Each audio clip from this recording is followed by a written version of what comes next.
Menteri-menteri yang sekarang ini yang ada di kabinet kerja itu cenderung ingin memberikan semua panggung politik itu kepada Presiden Jokowi. Mereka nggak mengambil keuntungan untuk diri mereka pribadi. Sehingga kalau sekarang mereka kecewa, ya karena mereka melihat apa yang sudah mereka kerjakan selama ini, yang sudah mereka haturkan, serahkan semua panggung politiknya kepada Presiden, ternyata malah digunakan untuk ambisi keluarganya.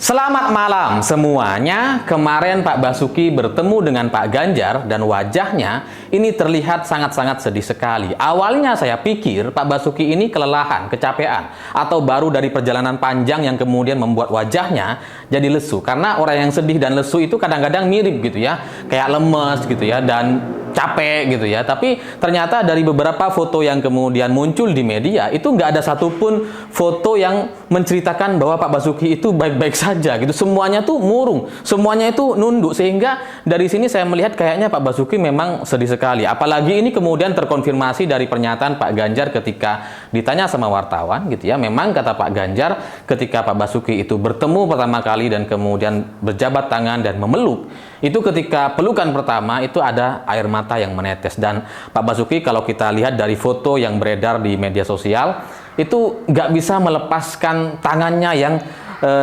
dia pegang ke Pak Ganjar gitu ya. Dia nggak bisa melepas meskipun sudah pelukan gitu. Dan dari sini kemudian cerita-cerita ini menjadi liar dan berkembang gitu. Orang-orang jadi bertanya, kenapa Pak Basuki jadi sesedih itu? Ada banyak orang yang juga jadi WA ke saya dari kemarin gitu ya. Karena ini tidak sesuai dengan gambaran Pak Basuki yang kita kenal. Pak Basuki yang kita tahu adalah orang yang sangat-sangat periang. Adalah orang yang mampu memecah kebuntuan atau kegiatan-kegiatan formal. Pak Basuki itu selalu punya cara gitu ya untuk membuat kita tertawa atau jadi riang gembira dan jadi cair suasananya. Pak Basuki adalah orang yang selama ini mungkin belum pernah terlihat sedih di depan kamera, tidak pernah terlihat kecewa atau jadi semuram itu wajahnya gitu ya. Kita nggak pernah melihat Pak Basuki seperti ini sebelumnya. Makanya kemudian kalau banyak orang jadi bertanya-tanya, Pak Basuki ini kenapa, ada cerita apa dan sebagainya gitu ya. Ya bagi saya sebenarnya itu sudah bisa kita simpulkan dari gambar dan satu cerita Pak Ganjar terkait tetesan air mata itu. Meskipun Pak Ganjar bilang ya mungkin kangen katanya dan sebagainya, ya itu adalah sebuah ungkapan atau kesimpulan yang coba diredam oleh Pak Ganjar. Saya yakin dari pertemuan itu ada cerita-cerita yang tidak bisa diungkapkan ke media gitu ya.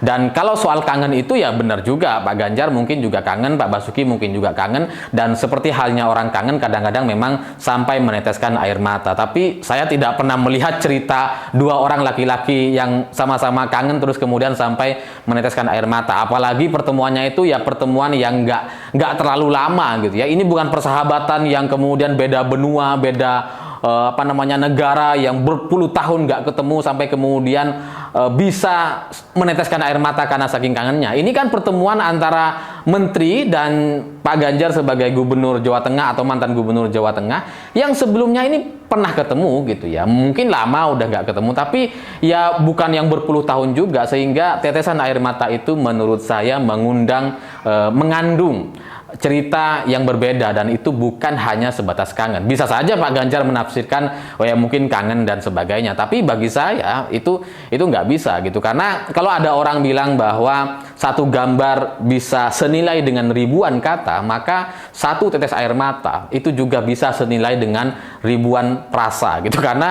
ya orang yang meneteskan air mata itu pasti karena perasaannya itu tidak mampu menyampaikan atau mengungkapkan ribuan kata-kata yang mereka rasakan. Air mata itu muncul dari perasaan yang tidak bisa ditafsirkan, tidak bisa dibahasakan. Makanya kemudian orang-orang meneteskan air mata gitu. Sehingga dari sini saya melihat bahwa apa yang terjadi kemarin dari pertemuan Pak Ganjar dengan Pak Basuki memang mengandung satu cerita yang sangat-sangat luar biasa atau menggambarkan suasana kebatinan salah satu menteri terbaik di era Presiden Jokowi atau bahkan sepanjang masa gitu. Karena kalau kita ngelihat Pak Basuki yang cukup periang, yang energi gitu ya, itu nggak biasa memang ngelihat beliau jadi sesedih itu. Tapi bagi saya pribadi, ini bukan soal cerita Pak Basuki, ini cerita soal banyak menteri gitu. Karena cerita Pak Basuki yang sedih dan kemudian katanya meneteskan air mata, dari mukanya memang terlihat sangat-sangat lesu atau kecewa gitu ya. Bagi saya, ini mengkonfirmasi beberapa cerita yang sudah saya dapatkan sebelum-sebelumnya, dan ini bukan soal Pak Basuki. Sebelum-sebelumnya itu ada beberapa menteri lain selain Pak Basuki yang juga sedih, dan katanya ada juga yang sampai meneteskan air mata ketika ditemui oleh temannya. Ya, temannya juga sesama menteri gitu ya, atau temannya ada juga yang elit gitu ya, elit partai bukan menteri, tapi ketika bertemu dua orang ini, salah satunya gitu ya, menteri ini, kemudian ada juga yang meneteskan air mata. Awalnya saya pikir masa sih gitu ya, masa menteri sampai kayak gitu sih gitu ya, masa emosinya jadi bisa meneteskan air mata. Bukankah para menteri itu adalah orang-orang yang bermental baja gitu. Tapi dari cerita Pak Basuki, dari raut wajah Pak Basuki yang kemudian kita bisa lihat di media hari ini, itu mengkonfirmasi bahwa cerita-cerita yang saya dapatkan sebelumnya dari beberapa orang menteri dan bukan Pak Basuki, ternyata nampaknya itu adalah cerita yang benar adanya gitu. Karena ya orang-orang yang dikecewakan dari situasi seperti sekarang gitu ya, itu ada banyak. Ada menteri yang batal maju sebagai cawapres, ada menteri yang kemudian merasa mereka itu dikhianati atau tidak sesuai dengan ekspektasi yang mereka bayangkan sebelumnya gitu ya. Karena kalau kita tanya kenapa Pak Basuki dan menteri-menteri yang lain ini sampai sesedih itu gitu ya, ya, jawabannya sederhana, karena harapan mereka atau sosok yang mereka puja, yang mereka banggakan selama ini, yaitu Presiden Jokowi, itu tidak sesuai dengan kenyataan hari ini. Realitas politik hari ini itu tidak menggambarkan suasana atau harapan-harapan yang ada dalam banyak benak para menteri. Mereka tidak bisa membayangkan bahwa situasi seperti sekarang ini terjadi gitu. Jadi kalau ada yang nanya kenapa kemudian para menteri ini sedih, sebenarnya nggak cuma sedih gitu. Beberapa orang menteri bahkan ceritanya itu sempat mau mengundurkan diri. Ada dua orang menteri yang sama-sama perempuan gitu ya, kabarnya sangat sedih sekali sampai kemudian tidak bisa menahan rasa kecewanya dan rasa sedihnya itu sampai berniat untuk mengundurkan diri, tapi kemudian diredam, coba dinasehati gitu, coba didinginkan, akhirnya ya keduanya bisa menerima, akhirnya keduanya bisa untuk bertahan dengan kondisi yang seperti sekarang gitu, karena ya ini nggak lama gitu, dan ada yang memberikan masukan atau nasihat gitu ya kepada para menteri ini bahwa resiko mengundurkan diri mereka-mereka yang berada di posisi strategis hari ini itu akan mengguncang negara ini. Itu resikonya, itu berdampak kepada kita semua. Mereka mungkin bisa sedih, kecewa, marah, dan sebagainya. Mereka bisa saja mengundurkan diri sesuai dengan keinginan mereka, sesuai dengan suasana kebatinan mereka. Tapi kalau mereka mundur, ini yang kena imbasnya semua, karena pengusaha, investor tidak akan percaya dengan pemerintah ini. Sementara dari pemerintahan Pak Jokowi ini masih sampai 2024 akhir. Jadi kalau suasana banyak menteri mundur, kemudian kecewa, dan kemudian tidak mau lagi bekerja dan sebagainya, itu akan membuat citra negara ini, pemerintah ini itu jadi tidak dipercaya oleh perusahaan, pengusaha, dan investor. Makanya kemudian ya coba ditenangkan, coba dipertahankan, sesakit apapun kita harus menemani Pak Jokowi sampai akhir gitu, karena kalau tidak kita temani, ini efeknya akan jadi jauh lebih buruk dibandingkan sekarang. Memang ada kecewaan soal ambisi keluarga, soal Pak Jokowi sebagai presiden yang tidak seperti yang kita bayangkan gitu ya sebelumnya gitu. Ada ambisi keluarga yang luar biasa besar, itu bisa kita pahami. Tapi di atas itu kita harus menjaga negara ini stabil, menjaga negara ini agar tidak goncang, tidak terjadi chaos atau tidak terjadi ketidakpercayaan pengusaha dan investor gitu, karena itu akan berdampak kepada semua masyarakat Indonesia. Jadi jangan karena satu perasaan, dua perasaan para menteri kemudian kita jadi mengorbankan perasaan banyak orang yang terancam di masa yang akan datang. Jadi kalau mereka kemudian sekarang ya tetap santai gitu ya, ada juga yang kadang menteri yang jadi nggak bisa menahan komentarnya gitu ya, sampai membantah pernyataan Gibran misalnya.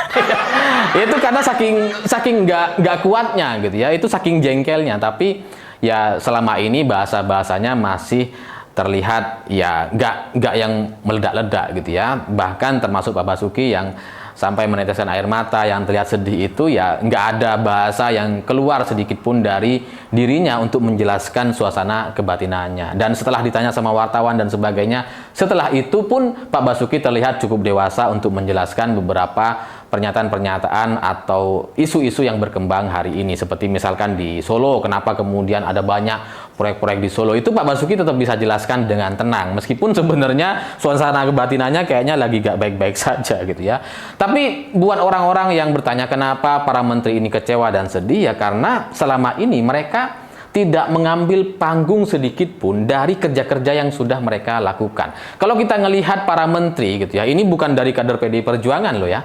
Yang ingin mengundurkan diri ini bukan kader PDI Perjuangan, ini tapi menteri-menteri dari kalangan profesional gitu ya. Dan yang selama ini kalau saya petakan gitu ya, menteri-menteri yang sangat sedih dan kecewa itu ternyata itu muncul dari kalangan menteri yang selama ini itu tidak mengambil satupun panggung politik nasional dari kerja-kerja yang mereka lakukan.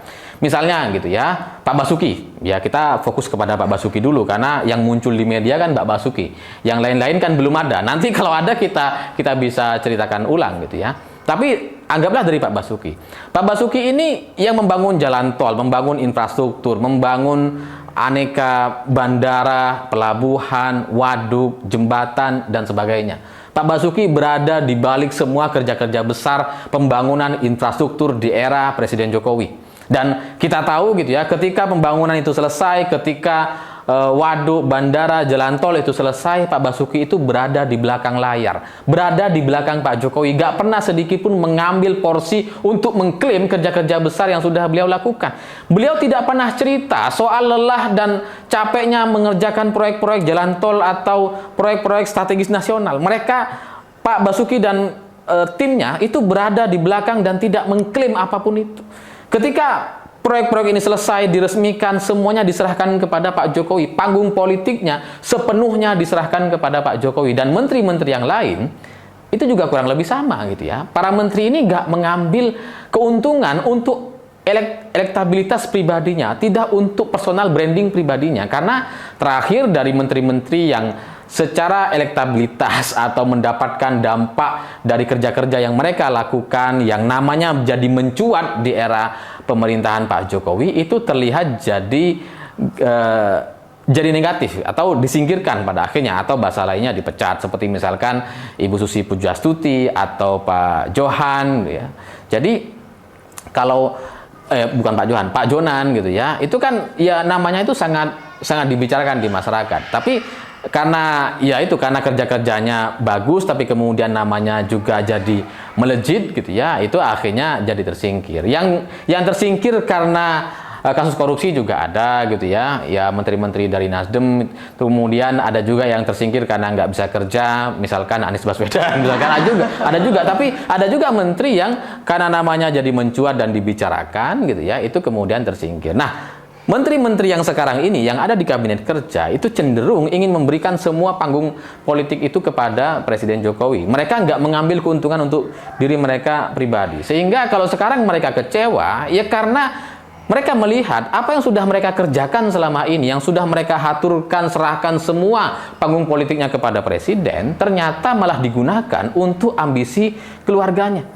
Dan semakin loyal para menteri ini, semakin banyak yang mereka kerjakan, itu semakin kecewa perasaan mereka ketika melihat situasi terakhir seperti sekarang. Salah satunya adalah Pak Basuki. Mungkin juga kalau Pak Basuki ini ditambah dengan faktor soal kerja-kerja besar yang ada di Solo gitu. Karena di Solo itu kan ada banyak pekerjaan besar dari pemerintah pusat, misalkan seperti stadion di Solo, kemudian bangun rusun, revitalisasi pasar, taman, jembatan, rel, pokoknya semuanya dibangun di Solo gitu ya. Jadi ya itu mungkin juga bagian dari perasaan yang membuat Pak Basuki jadi kecewa gitu, karena banyak hal yang beliau sudah kerjakan di Solo, banyak hal proyek-proyek yang sudah diselesaikan, tapi ternyata dari semua proyek-proyek itu malah mengantarkan seorang Gibran untuk maju sebagai cawapres dan terlihat begitu berambisi untuk berkuasa lagi. Mungkin itu yang juga menjadi faktor bagi Pak Basuki jadi kecewa atau sedih atau sampai meneteskan air mata akhir-akhir ini. Ada rasa kecewa, ada rasa penyesalan, ada rasa yang tidak sesuai dengan harapan, dan mungkin juga cerita-cerita lainnya. Tapi ini semua hanya berdasarkan cerita-cerita yang saya kumpulkan dari berbagai sumber, dari media ataupun dari informan. Tapi percayalah, saya pada akhirnya yakin gitu bahwa yang namanya kerja-kerja itu tetap pada akhirnya bermanfaat untuk kita semua. Bahwa kemudian dimanfaatkan oleh 1-2 orang untuk menaikkan diri dan ego pribadi atau ambisi keluarganya, saya pikir itu nggak akan lama, karena sehebat-hebatnya mereka berencana, pada akhirnya semestalah yang akan menentukan jalan dan nasibnya. Saya pikir itu. Terima kasih sudah menonton. Begitulah kura-kura.